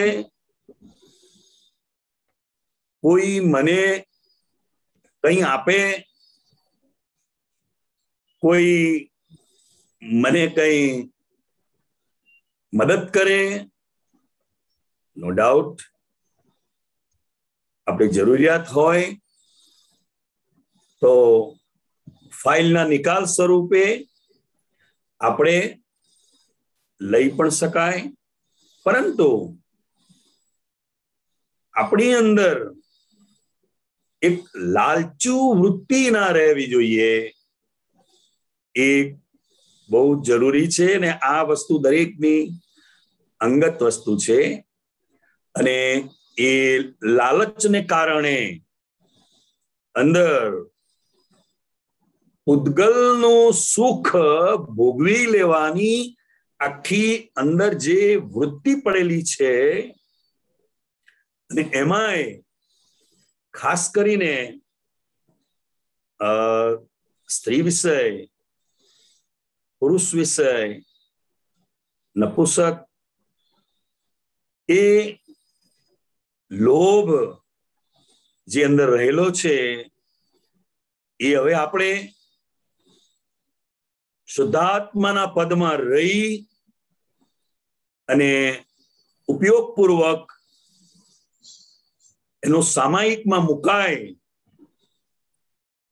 પ્રત્યક્ષ દાદા ભગવાનની સાક્ષીએ આલોચના, પ્રતિક્રમણ, પ્રત્યાખ્યાન થયા કરે એ ખૂબ ખૂબ જરૂરી છે. કારણ કે આ કળિયુગનો માલ એ એક સૌથી વધારે આ સ્ત્રી સંબંધી, પુરુષ સંબંધી, નપુંસક સંબંધી અને બીજા નંબરે લક્ષ્મી સંબંધી એ રહેલો છે. માટે બહુ સરસ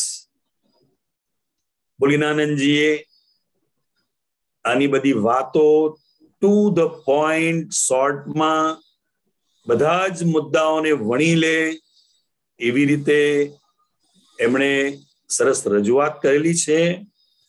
અને આજે આપણું અહોભાગ્ય છે કે આ પ્રતિક્રમણના પર્વમાં આ વિષય વિકારની ગ્રંથિને છેદવા માટે નું સામાયિક ગોઠવાયેલું છે. તો કોઈ આમાં કઈ પ્રશ્ન અથવા વિશેષ કઈ જાણવાની જિજ્ઞાસા હોય તો આપ પ્રશ્ન પૂછશો તો એને વિશેષ રીતે આપણે એને ખુલ્લું કરી શકીએ, કારણ કે આ બધી એટલી બધી ગંભીર બાબતો છે કે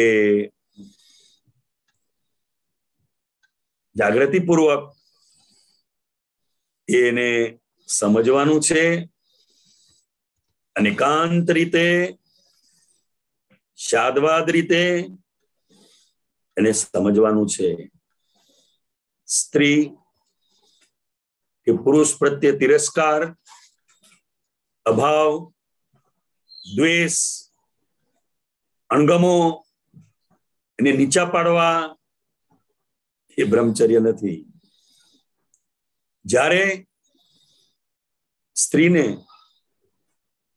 પુરુષની અંદર શુદ્ધાત્માના દર્શન થશે અને પુરુષને સ્ત્રીની અંદર જ્યારે શુદ્ધાત્માના દર્શન થશે ત્યારે બ્રહ્મચર્ય વ્રત વર્તશે, એને પાળવું નહીં પડે. અને માટે જ 9 કલમની અંદર 6ઠી કલમ તરીકે આ કાળને ધ્યાનમાં રાખીને, આ સમયને ધ્યાનમાં રાખીને દાદા ભગવાને એની વિશેષ અને વિશેષ શક્તિઓ માગવાનું આપણને સમજાવેલ છે. અને આપણે મહાત્માઓ બધા જ આપણે સૌ બહુ જાગૃત છે આ બાબતમાં. અને વર્તમાન સમયમાં બ્રહ્મચર્ય સંબંધી, વિષય વિકાર સંબંધી, ચેષ્ટા સંબંધી કંઈ પણ વિચાર આવે એનું પ્રતિક્રમણ શૂટ એન્ડ સાઇટ થાય એ જ મારી દ્રષ્ટિએ બ્રહ્મચર્ય છે.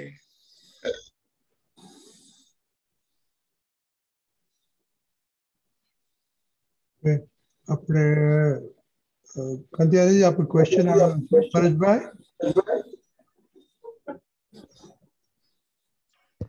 જય સચ્ચિદાનંદ કાંતિ આનંદજી. જય સચ્ચિદાનંદ. અચ્છા, હવે જ્ઞાન લીધા પછી તો કોઈ આવી ભૂલ થતી નથી અને કદાચ કોઈ મનમાં બી વિચાર આવે તો આપણે એનું પ્રતિક્રમણ થઈ જાય છે શૂટ એન્ડ સાઇટ. પણ જ્ઞાન લીધા પહેલા જે થયું હોય લક્ષ્મી સંબંધી કે ભાઈ કાવા દાવા કર્યા હોય, ટેક્સ બચાવવાથી માંડીને પૈસા વધારે કમાવાથી માંડીને કોઈ બી રીતે થયેલા જ છે પહેલા, તો એના જેમ યાદ આવે છે એમ કરીએ છીએ, પણ એને આપણે વધારે સાફ કરી નાખો હોય, એનું મનમાં બી ખેસ આમ ના રહે કે હવે કશું રહ્યું નથી, તો એના માટે શું કરવું જોઈએ? એના માટે આલોચના, પ્રતિક્રમણ, પ્રત્યાખ્યાન એક ઉપાય છે. અને આપણને અંદર ખેદ રહ્યા કરે છે, આપણે હવે એને ખુશ નથી થતા. બરાબર. પહેલા આપણે બહુ ખુશ થઈ જતા હતા કે હું વધારે કમાઈ ગયો, હું ધંધામાં કેટલો હોશિયાર છું બીજા કરતા, એમ માનીને આપણી એ અણહકની લક્ષ્મી લેવાની આખી જે વૃત્તિ હતી એ વૃત્તિ આપણને દેખાઈ એ જ બહુ મોટી વસ્તુ છે. બરાબર.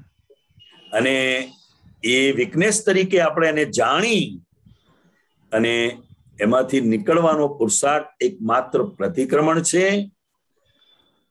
ભૂતકાળમાં બની ગયું એ વર્તમાનમાં ડિપ્રેશનમાં જવા માટે નથી, રાઈટ, પરંતુ જાગ્રત રહી પ્રતિક્રમણનો પુરુષાર્થ કરવા માટે છે. બરાબર. અને બીજું એવું પૂછવું હતું કે હવે તો એ રહેતું નથી જ્ઞાન લીધા પછી, પણ એક સિદ્ધાંત નિયમ નક્કી કર્યો છે કે ભાઈ આપણે 2 નંબરની લક્ષ્મી કોઈ રીતે કમાવી નહીં, નક્કી કરેલા માર્જિન પ્રમાણે આપણે બિઝનેસ કરવો છે.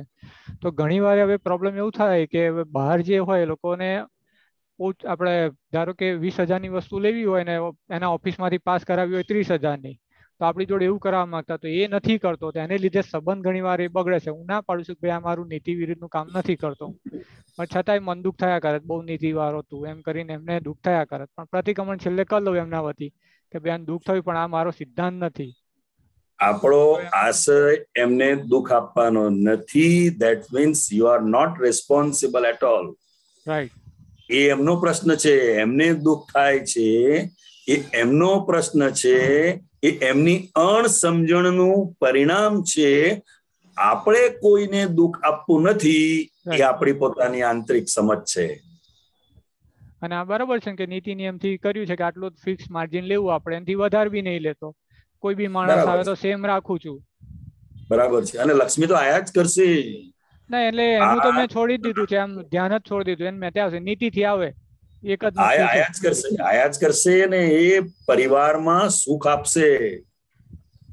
બરાબર. પહેલા બી જે આપણે વિષય સંબંધી થયા હોય, દ્રષ્ટિ સંબંધી દોષો, તો એનું આ રીતે જ પ્રતિક્રમણ કરીને આપણે કરી શકાય. બીજું તો કોઈ છે જ નહીં.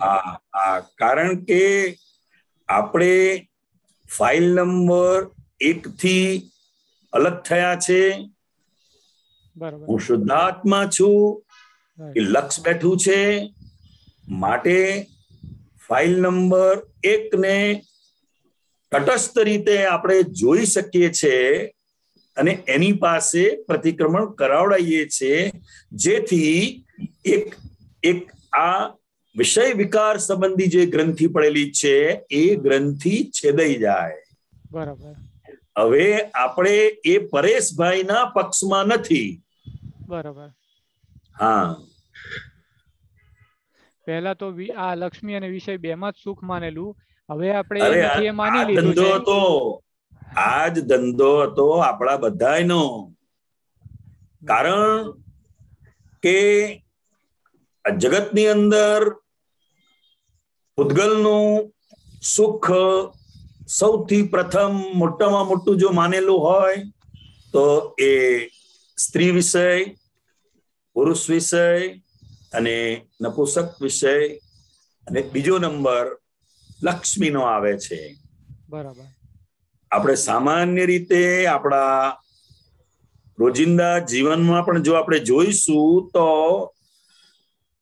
એ વિચારોનો ગ્રાફ પણ જો આપણે જોઈશું ને તો આપણને ખ્યાલ આવશે કે સૌથી વધારે આનું જ અંદર હોય. અને કળિયુગમાં બીજી અપેક્ષા પણ રાખવા જેવી નથી. ખ્યાલ આવ્યો? અને આ બધું આપણી અંદર પડેલું છે. આ ભંગાર માલ છે. એ બધું સમજીને દાદાજીએ જ્ઞાન આપેલું છે. બરાબર. પણ પ્રજ્ઞા શક્તિ જાગૃત થયેલી છે, માટે ડિપ્રેશનમાં ગયા કરતા એક પુરુષાર્થના ભાગરૂપે ફાઇલ નંબર 1 પાસે વિશેષ ને વિશેષ પ્રતિક્રમણ થયા કરે અને એના કારણે આપણી જાગૃતિ વધ્યા કરે અને એ જાગૃતિના પરિણામે શુદ્ધાત્માનું સુખ આપણે ભોગવ્યા કરીએ. બસ એ જ આજના સામાયિકનો આપણો મુખ્ય ઉદ્દેશ છે. એમ ડિપ્રેશનમાં તો નથી જવાતું, પણ હવે આ જે બે હોય ઘણી વાર મારાથી થઈ ગયું, મારાથી આવું થઈ ગયું, મારાથી આવું થઈ ગયું, બરાબર છે. પણ હવે આપણે સેપરેટ થયા છે. બરાબર. હેલો, એટલે આપણે આ ફાઇલ નંબર 1 થી થયેલું છે. અને આ બધી બાબતોમાં આલોચના, પ્રતિક્રમણ, પ્રત્યાખ્યાન એ જ મોક્ષ માર્ગ છે, એટલે સુધી આપણે કહી શકાય. અને સામાયિકમાં લેવું હોય તો કેવી રીતે આપણે નક્કી કરીને લેવું જોઈએ? એ હમણાં હું વિધિ કરાવીશ તમને ચાલુ કરતા પહેલા. બરાબર. એટલે એમાં કોઈ એક સબ્જેક્ટ મુકાય છે, પણ સ્ત્રી, પુરુષ, નપુંસક જે વિષય વિકાર સંબંધી દોષો છે એનું સામાયિક ન હોય, એનું પ્રતિક્રમણ હોય. બરાબર. અને બીજું મમતા જે છે, લાલચ છે, અથવા આપણા નિમિત્તે મન વચન કાયાથી કોઈને કઈ દુઃખ પહોંચ્યું હોય તો એ આખું એક સામાયિકમાં આપણે મૂકી શકીએ છીએ. બરાબર. સામાયિક એટલે શુદ્ધાત્માના પદમાં બેસી અંતસ્કરણના લેવલે મન, બુદ્ધિ, ચિત્ત, અહંકાર એની અંદર શું ચાલી રહ્યું છે એ ખાલી જોવું જાણવું. આપણા તરફથી કોઈ પણ વસ્તુ કરવી એવું અંદર ન હોય, આપણા તરફથી એટલું જ હોય કે હું શુદ્ધાત્માના પદમાં બેસી અને આ ફાઇલ નંબર 1 ના તમામ જ્ઞેયોને, દ્રશ્યોને માત્ર હું જોઉં અને જાણું અને એ નિરંતર આત્માનું જ સુખ ભોગવવું, એ ખરા અર્થમાં સામાયિક છે. 5 આજ્ઞા તો છે જ. 5 આજ્ઞા એ ઇટસેલ્ફ સામાયિક છે, પણ આપણને આવા પવિત્ર દિવસોમાં આવો અવકાશ મળે તો આ રીતે જેટલો સમય આપણે બેસી શકાય એટલો સમય આપણે બેસીને આ દોષોને, ભૂલોને આપણે જોઈ શકીએ કે ઓહો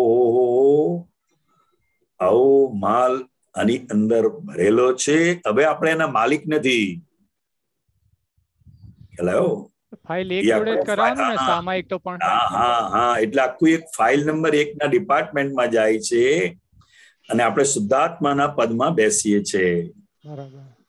અને દાદા ભગવાન પાસે આપણે શક્તિ માંગીશું, સિમંદર સ્વામી પરમાત્મા પાસે શક્તિ માંગીશું, વિતરાગ શાસન દેવી દેવતાઓ પાસે આપણે શક્તિ માંગીશું કે મને આ ગ્રંથિઓમાંથી મને મુક્ત કરો અને હું નિરંતર મારા આત્માના સુખમાં જ રહું, આત્માના જ સુખમાં રાચું એમ.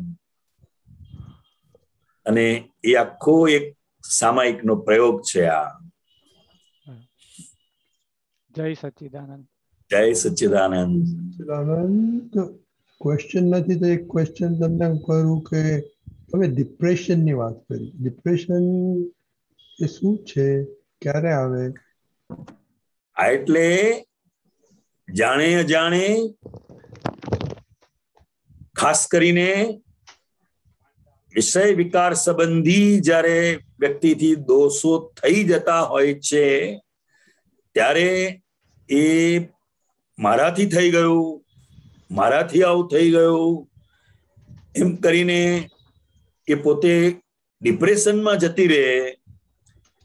એના કરતા પુરુષાર્થના ભાગમાં જાય એમ તો કે આલોચના, પ્રતિક્રમણ અને પ્રત્યાખ્યાન કરે. દાદા ભગવાન પાસે 6ઠી કલમની શક્તિઓ માંગે. એ વસ્તુ આપણા માટે વધારે આવશ્યક છે એમ. અને આ વસ્તુ પુરુષાર્થ રૂપે ન કરે અને થઈ ગયું ગાગા કરે તો એ પ્રોપર નથી એમ, એવું મને લાગે છે. આગ લાગી એના કરતા એને કઈ રીતે ઓલવવી એમ, એ વસ્તુ અગત્યની છે. અને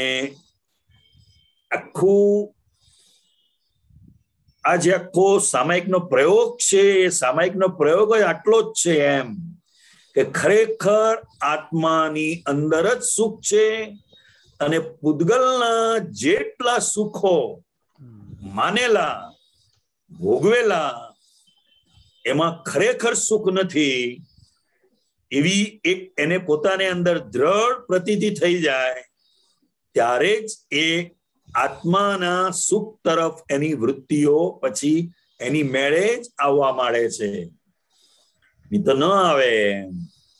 એટલે ડિપ્રેશનમાં જવા કરતા પ્રતિક્રમણનો પુરુષાર્થ વિશેષ હોવો જોઈએ એવું મને લાગે છે. બહુ સરસ. આપણે ડિપ્રેશન આવી જાય. કારણ કે જેનાથી આ દોષ થઈ ગયો છે એને આપણે ઓળખવાનો છે.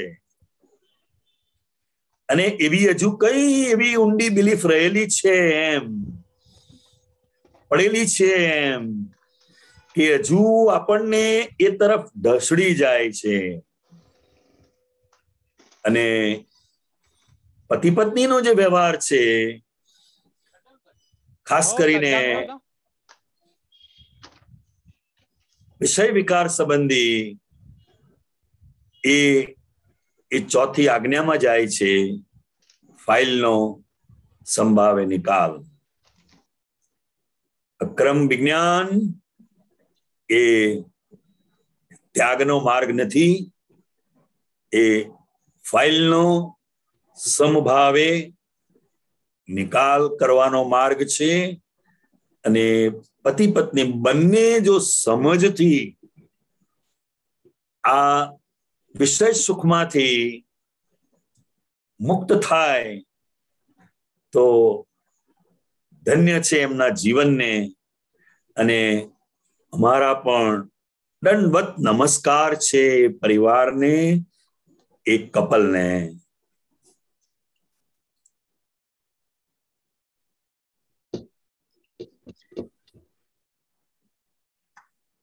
જય સચ્ચિદાનંદ. હાજી, આપણે એમ કરીએ કે પહેલા હવે હમણાં આરતી લઈ લઈએ ને પછી તમે પેલી બીજી બોલાવજો, તો પછી પાછળ પેલો આપણે પ્રતિક્રમણ એ કરી શકીએ, કે પછી હમણાં બોલાવી લેવું છે? તમે જેમ કહો એમ સાહેબ, તમે જેમ કહો એમ.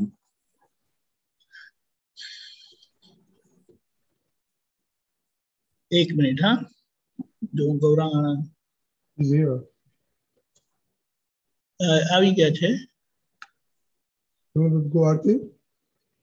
Yeah, we'll do Aarti first, અને પછી એ કરીને આપણે પેલી બીજી બોલાવી શકાય એટલે. હા, ભલે ભલે ભલે. જય સચ્ચિદાનંદ. પ્રત્યક્ષ દાદા ભગવાનની સાક્ષીએ વર્તમાને મહાવિને ક્ષેત્રમાં વિચરતા તીર્થંકર ભગવાન શ્રી સિમંદર સ્વામીને અત્યંત ભક્તિપૂર્વક નમસ્કાર કરું છું.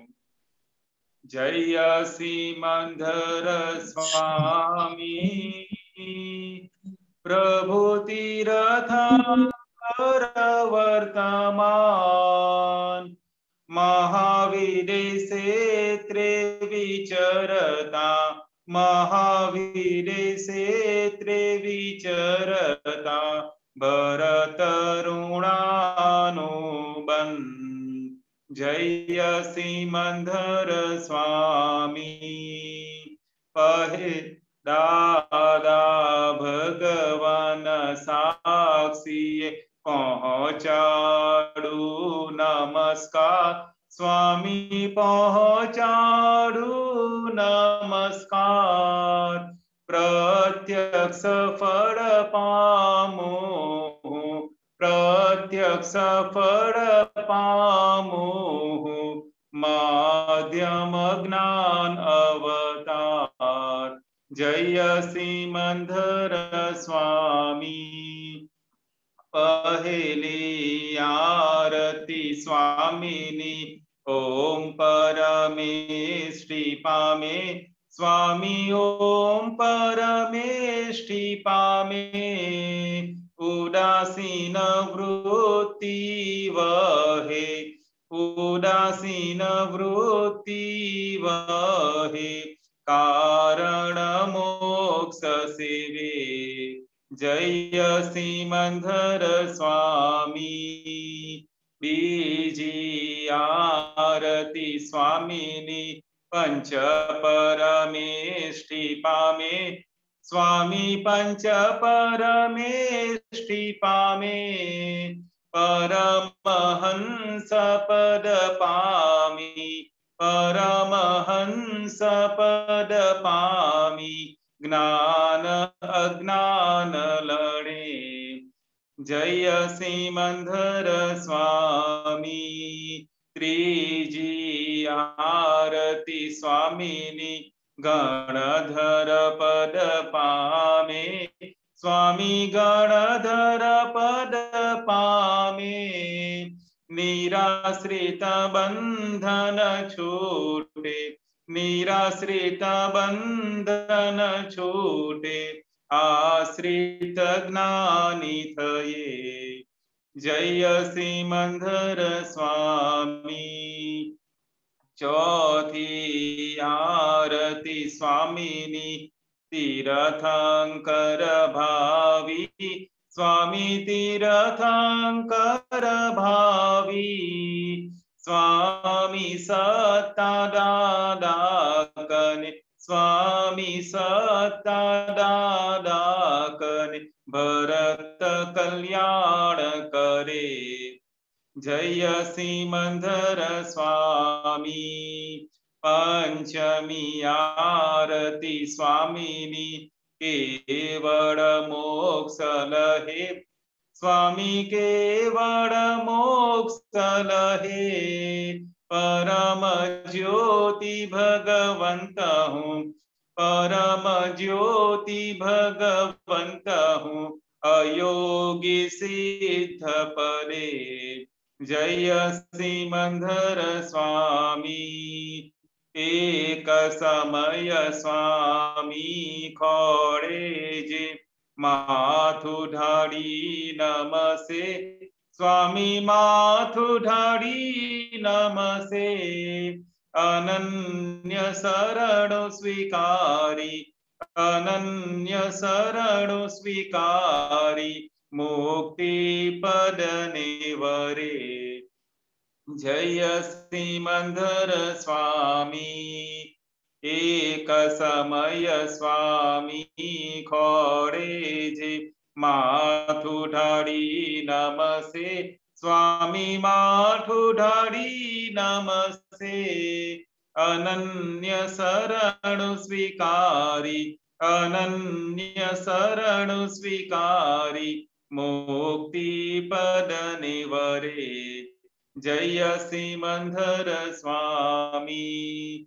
जय सिमंदर स्वामी जय सिमंदर स्वामी ओहो स्वामी सिमंदर अरिहंता जिनेश्वर वर्तमाने उपकारी अचर सचर डेरासर ओहो स्वामी सिमंदर अरिहंता जिनेश्वर वर्तमाने उपकारी अचर सचर डेरासर अचर सचर डेरासर भरत से त्रिहाल विचरता सर्वज्ञ श्री दादा भगवान ने निश्चय थी अत्यंत भक्ति पूर्वक नमस्कार करू छू जय दादा भगवान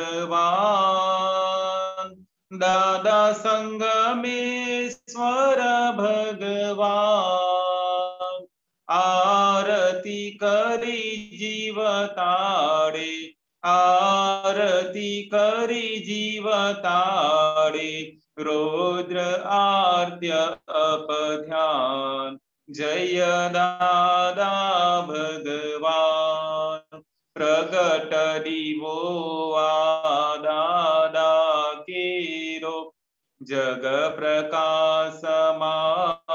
करे दादा जग प्रकाशमान करे जग कल्याणे प्रगट्या जग कल्याणे प्रगट्या अक्रम ज्ञान अवतार जय दादा भगवान पहली आरती दादानी त्रिविधता पटाड़े दादा त्रिविधता पटाड़े सर्व अवस्था समाधि सर्व अवस्था समाधि शुद्धात्मा ज्योत जले जय दादा भगवान बीजी आरती दादानी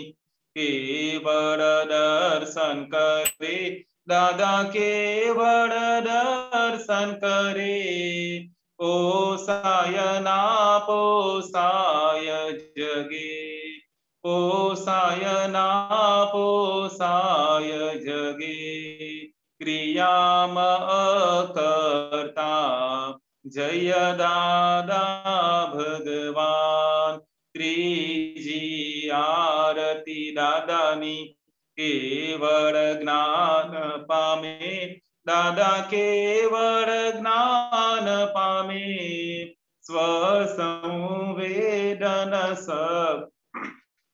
શક્તિ સ્વસંવેદન શક્તિ બ્રહ્માંડ પ્રકાશે સ્વયં જય દાદા ભગવાન. ચોથી આરતી દાદાની અડીઠ તપ કરે દાદા અડીઠ તપ કરે જ્ઞાન અજ્ઞાન ભિન્ન ભેદી જ્ઞાન અજ્ઞાન ભિન્ન ભેદી સ્વચારિત્ર લહે જય દાદા ભગવાન. પંચમી આરતી દાદાની કલ્યાણ ભાવ વાવે દાદા કલ્યાણ ભાવ વાવે તીર્થંકર પદ પામી તીર્થંકર પદ પામી જગ કલ્યાણ કરે જય દાદા ભગવાન. દાદા આરતી કેવળ જે કોઈ ગાશે દાદા જે કોઈ ગાશે એક કૃપા અમી દ્રષ્ટિ એક કૃપા અમી દ્રષ્ટિ તરણ તારણ તારે જય દાદા ભગવાન. દાદા આરતી કેવળ જે કોઈ ગાશે દાદા જે કોઈ ગાશે એક કૃપા અમી દ્રષ્ટિ એક કૃપા અમી દ્રષ્ટિ તરણ તારણ તારે જય દાદા ભગવાન. જય દાદા ભગવાન. જય દાદા ભગવાન. દાદા સંગમેશ્વર ભગવાન. જ્ઞાનાંજન હે પરમાનંદમ હે દાદા જય સતચિત આનંદ નિરંજન સિદ્ધ હરિહંતાણમ હે દાદા તે મૂળથી ચરમ સ્પંદ મુખ મુદ્રામન હરજન વલ્લભ મુરલી મનોહર જ્ઞાન સુધામૃત બાહ્યાંતર નીર ગ્રંથિ સમરસ દશાહો વિતરાગ અનુપમ આત્માનંદી પુષ્ટિ વચન બર નિષ્કામી કરુણામય પલ પલ પ્રગટ દીવો વા જ્યોતિ ઝળહળ જગ આખાનો તાળો દળદ પ્રગટ દીવો વા જ્યોતિ ઝળહળ જગ આખાનો તાળો દળદ નિરભેદિયા અબોધ પરછંદ અનંત ગુણ જય સચ્ચિદાનંદ કરુણા સાગર હે પરમાત્મ મોક્ષ સંબંધી શાશ્વત શરણમ મોક્ષ સંબંધી શાશ્વત શરણમ. શરીર છતાંય અશરીરી ભાવે શરીર છતાંય અશરીરી ભાવે વિચરે સર્વજ્ઞ તેને વંદન કરું છું.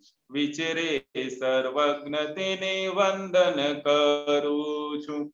દાદા ભગવાનને નમસ્કાર કરું છું. દાદા ભગવાનને નમસ્કાર કરું છું. સર્વદેવ લોકનો રાજીપો જ્ઞાની પર તેથી જ મહાત્માઓ ફરી શકે નીડર. કોઈ પણ મહાત્માને ઉપસર્ગ આવે ત્યારે કોઈ પણ મહાત્માને પરિસહ આવે ત્યારે દાદાજી ધરે છે બેવ હાથો.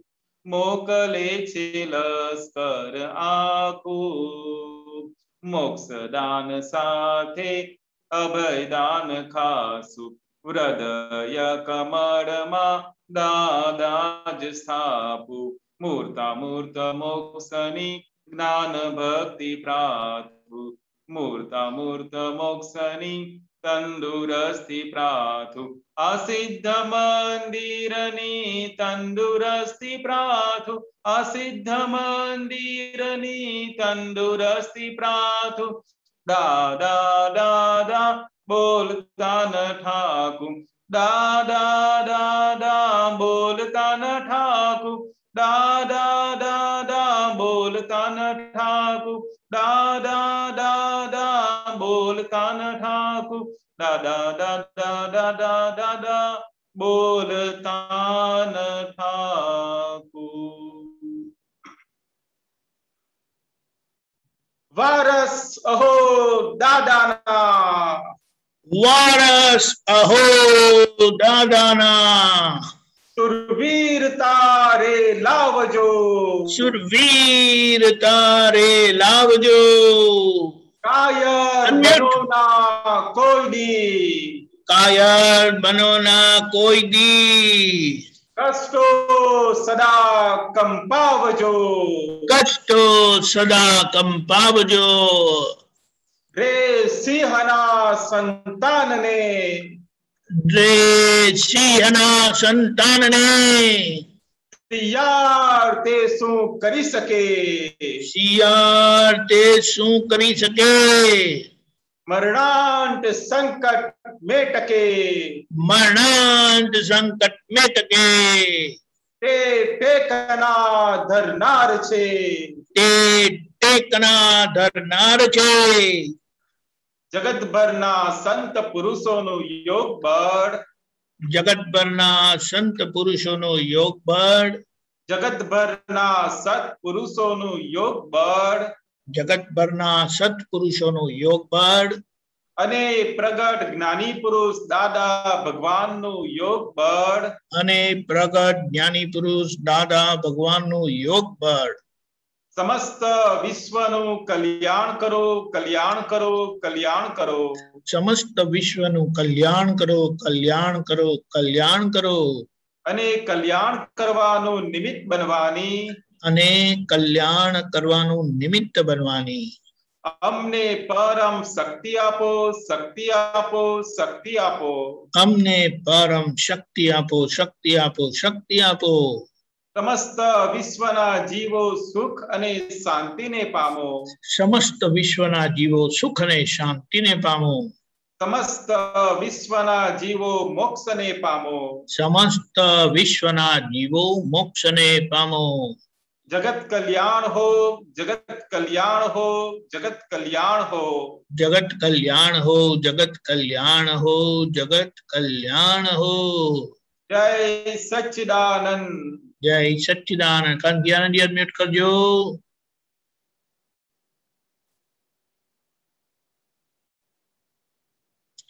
અનમ્યુટ કરજો.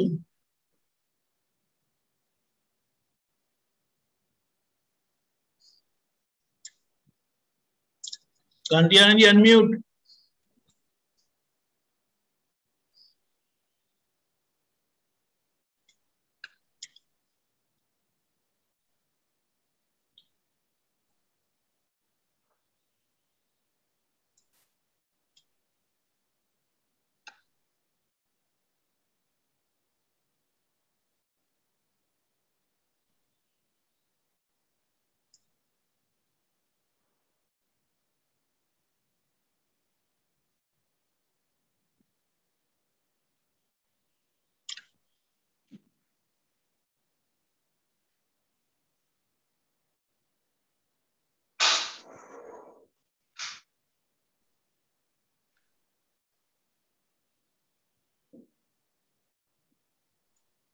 Pulinanji is not answering.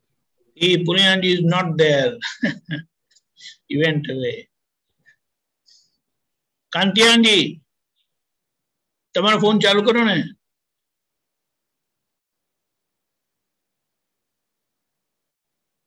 Just a minute, huh?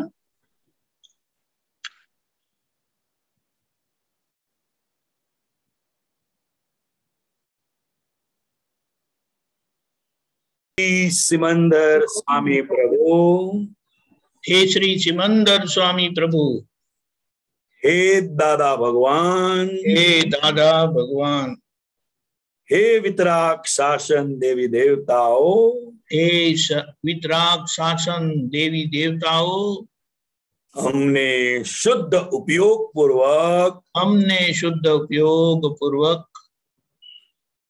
ममता लालच लोभ संबंधी सामायिक थया करे અને વિષય વિકાર સંબંધી દોષોનું પ્રતિક્રમણ થયા કરે એવી અમને પરમ શક્તિ આપો, શક્તિ આપો, શક્તિ આપો. એવી અમને પરમ શક્તિ આપો, શક્તિ આપો, શક્તિ આપો. હું અનંત સુખનો ધામ છું, અનંત સુખનો ધામ છું, અનંત સુખનું ધામ છું, અનંત સુખનો ધામ છું, અનંત સુખનું ધામ છું, અનંત સુખનો ધામ છું.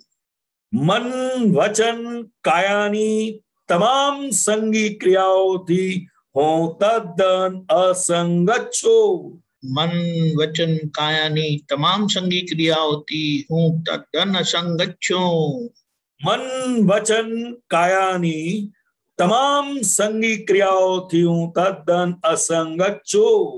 મન વચન કાયાની તમામ સંગી ક્રિયાઓથી હું તદ્દન અસંગત છું.